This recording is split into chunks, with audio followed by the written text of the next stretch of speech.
दोस्तों स्वागत है आपका अपने ही YouTube चैनल लर्निंग कैफ़े में। आज के वीडियो में हम दिल्ली सल्तनत का 4th पार्ट सैयद वंश से संबंधित टॉप 15 क्वेश्चन देखेंगे जो सारे कॉम्पिटिटिव एग्जाम के लिए इम्पोर्टेंट हैं। पिछले वाले वीडियो में दिल्ली सल्तनत का प्रथम वंश गुलाम वंश, दिल्ली सल्तनत का दूसरा वंश खिलजी वंश और तीसरा वंश तुगलक वंश से संबंधित टॉप 25 क्वेश्चन बताया हूं। अगर आप वो वीडियो नहीं देखे तो डिस्क्रिप्शन में लिंक है, आप वहां से वो वीडियो देख सकते हैं या ऊपर आई बटन पर क्लिक करके भी वो वीडियो देख सकते हैं।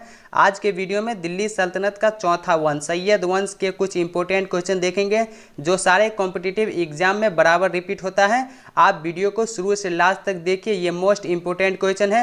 किसी भी एग्जाम में सैयद वंश से रिलेटेड इससे बाहर क्वेश्चन नहीं रहेगा क्योंकि सैयद वंश से ज़्यादा क्वेश्चन नहीं पूछा जाता है। तो चलिए हम क्वेश्चन की तरफ बढ़ते हैं। उससे पहले आपको बता दें, अगर आप चैनल पर पहली बार है तो चैनल को सब्सक्राइब करके बेल आइकन को प्रेस कर दीजिएगा ताकि मैं जब इस प्रकार का वीडियो अपलोड करूँ तो सबसे पहले आप तक पहुँचे। तो हमारा आज का पहला क्वेश्चन है, सैयद वंश का संस्थापक कौन था? तो इसका राइट आंसर हो जाएगा ऑप्शन ए खिज्र खान। तुगलक वंश का अंतिम शासक नासिरुद्दीन महमूद को सिंहासन से हटाकर सैयद वंश की स्थापना किया था खिज्र खान ने 1414 ईस्वी में। दूसरा क्वेश्चन देखिए, सैयद वंश की समाप्ति के बाद दिल्ली पर किस नए वंश का शासन स्थापित हुआ? तो सैयद वंश की समाप्ति के बाद दिल्ली सल्तनत पर लोदी वंश का शासन स्थापित हुआ। तो ऑप्शन बी इसका राइट आंसर हो जाएगा। अलाउद्दीन आलम शाह का शासनकाल, अलाउद्दीन आलम शाह ये सैयद वंश का अंतिम शासक था। इसका शासनकाल 1445 ईस्वी से 1451 ईस्वी तक था और अलाउद्दीन आलम शाह ये अयोग्य शासक था। तो भरपूर फायदा उठाया बहलोल ने अलाउद्दीन आलम शाह की हत्या करके 1451 ईस्वी में लोदी वंश की स्थापना की। तो सैयद वंश के बाद दिल्ली सल्तनत पर लोदी वंश का शासनकाल आ जाता है। तीसरा क्वेश्चन देखिए, सैयद वंश का अंतिम शासक कौन था? तो अभी आपको बताया हूँ, सैयद वंश का अंतिम शासक अलाउद्दीन आलम शाह। ऑप्शन बी इसका राइट आंसर हो जाएगा, अलाउद्दीन आलम शाह। चौथा क्वेश्चन देखिए, सैयद वंश का शासन कितने वर्ष तक चला? तो सैयद वंश का शासन जो है 1414 ईस्वी से, सैयद वंश का शासन जो है 1414 ईस्वी से 1451 ईस्वी तक का है। तो लगभग 37 साल। ऑप्शन बी इसका राइट आंसर हो जाएगा 37 साल। पांचवा क्वेश्चन, सैयद वंश की स्थापना निम्न में से किस वर्ष हुई थी? तो मैं कुछ देर पहले आपको बताया हूँ 1414 ईस्वी में तुगलक वंश का अंतिम शासक नसरुद्दीन महमूद को सिंहासन से हटाकर सैयद वंश की स्थापना किया था खिज्र खान ने। तो ऑप्शन सी 1414 ईस्वी में। छठा क्वेश्चन, सैयद वंश कौन सा मुस्लिम परिवार बना जिसने दिल्ली सल्तनत पर शासन किया? तो चौथा वंश। ऑप्शन डी इसका राइट आंसर हो जाएगा। दिल्ली सल्तनत पर शासन करने वाला पहला वंश गुलाम वंश, दूसरा वंश खिलजी वंश और तीसरा वंश तुगलक वंश और चौथा वंश जो है सैयद वंश। और सैयद वंश के बाद पांचवा वंश लोदी वंश आएगा। तो लोदी वंश के बारे में नेक्स्ट वीडियो में कुछ इंपॉर्टेंट क्वेश्चन बताएंगे, इसलिए आप चैनल को सब्सक्राइब कर लीजिएगा ताकि सबसे पहले आप तक वीडियो पहुंचे। दिल्ली सल्तनत पर टोटल 5 वंशों ने शासन किया है। सातवां क्वेश्चन, सैयद वंश में कुल कितने शासकों ने शासन किया? तो ऑप्शन डी 4 शासक ने शासन किया। पहला शासक खिज्र खान जो कि सैयद वंश का संस्थापक था, 1414 ईस्वी से 1421 ईस्वी तक शासन किया। इसके बाद इसका ही बेटा खिज्र खान का बेटा मुबारक शाह ने शासन किया 1421 से 1434 ईस्वी तक। मुबारक शाह ने अपना वजीर बहलोल नामक एक अफगानी व्यक्ति को बनाया और खान खाना की उपाधि दिया।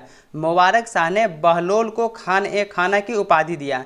मुबारक शाह के बाद तीसरा शासक जो आ जाता है मोहम्मद शाह। मोहम्मद शाह 1434 से 45 ईस्वी तक शासन करता है। इसके बाद अलाउद्दीन आलम शाह आ जाता है, चौथा शासक 1445 से 1451 ईस्वी तक। लेकिन अलाउद्दीन आलम शाह जो ये अयोग्य शासक रहता है, डरबुक शासक, जिसका भरपूर फायदा उठाता है बहलोल लोदी अलाउद्दीन आलम शाह की हत्या करके नया वंश लोदी वंश की स्थापना करता है दिल्ली सल्तनत पे। आठवां क्वेश्चन, सैयद वंश का अंतिम शासक निम्न में से कौन था? तो शायद ये क्वेश्चन रिपीट हो गया है। सैयद वंश का अंतिम शासक निम्न में से कौन था? तो ऑप्शन ए अलाउद्दीन आलम शाह। नौवां क्वेश्चन देखिए, सैयद वंश का संस्थापक खिज्र खान किसका सेनापति था? तो खिज्र खान जो है किसका सेनापति था? तुगलक वंश का अंतिम शासक नसीरुद्दीन महमूद का शासनकाल 1394 से 1414 ईस्वी का है और इसी के शासनकाल में 1398 ईस्वी में तैमूर का आक्रमण होता है भारत पे और नसीरुद्दीन महमूद का ही एक मंत्री खिज्र खान ने मदद करता है तैमूर को आक्रमण करने के लिए।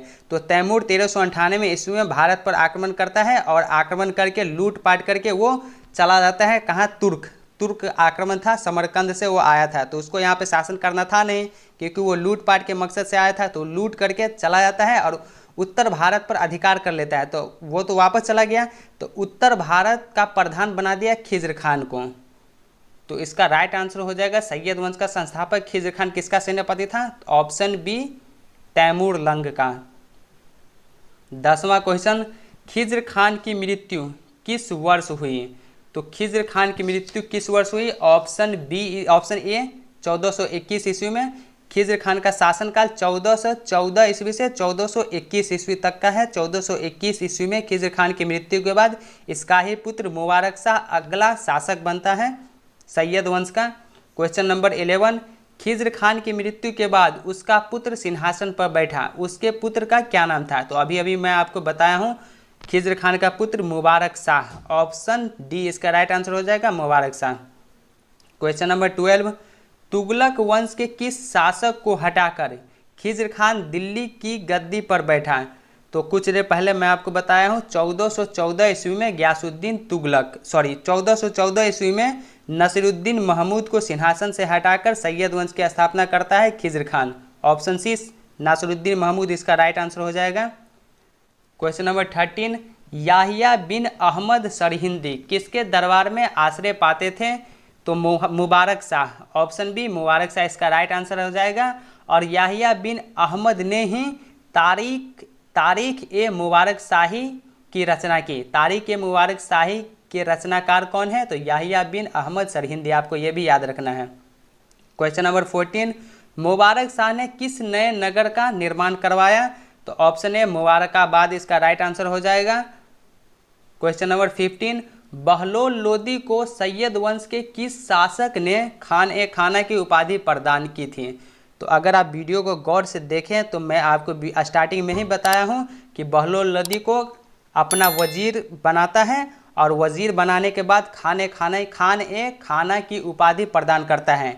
अगर आप देखें वीडियो तो आपको पता होगा, तो आप कमेंट करके बताइए कि किस शासक ने बहलोल लोदी को खान ए खाना की उपाधि प्रदान करता है। दोस्तों इसमें डिटेल में नहीं बताया हूँ। अगर आप हिस्ट्री का फुल कोर्स डिटेल में पढ़ना चाहते हैं तो चैनल को सब्सक्राइब करके बेल आइकन को प्रेस कर दीजिएगा, क्योंकि बहुत जल्द हिस्ट्री का फुल कोर्स इस चैनल पर लाने वाला हूं जो किसी भी एग्जाम के लिए इनफ होगा और वो भी बिल्कुल फ्री होगा। अगर आप ये PDF लेना चाहते हैं तो डिस्क्रिप्शन में टेलीग्राम का लिंक है, टेलीग्राम चैनल ज्वाइन करके आप वहाँ से इसका PDF प्राप्त कर सकते हैं। अगर आपको यहाँ पे वीडियो पसंद आया हो तो वीडियो को लाइक करके चैनल को सब्सक्राइब कीजिएगा। तो चलिए अब मिलते हैं नेक्स्ट वीडियो में दिल्ली सल्तनत पर शासन करने वाला 5वां वंश लोदी वंश के कुछ इम्पोर्टेंट क्वेश्चन के साथ। तो thank you so much, bye bye, take care.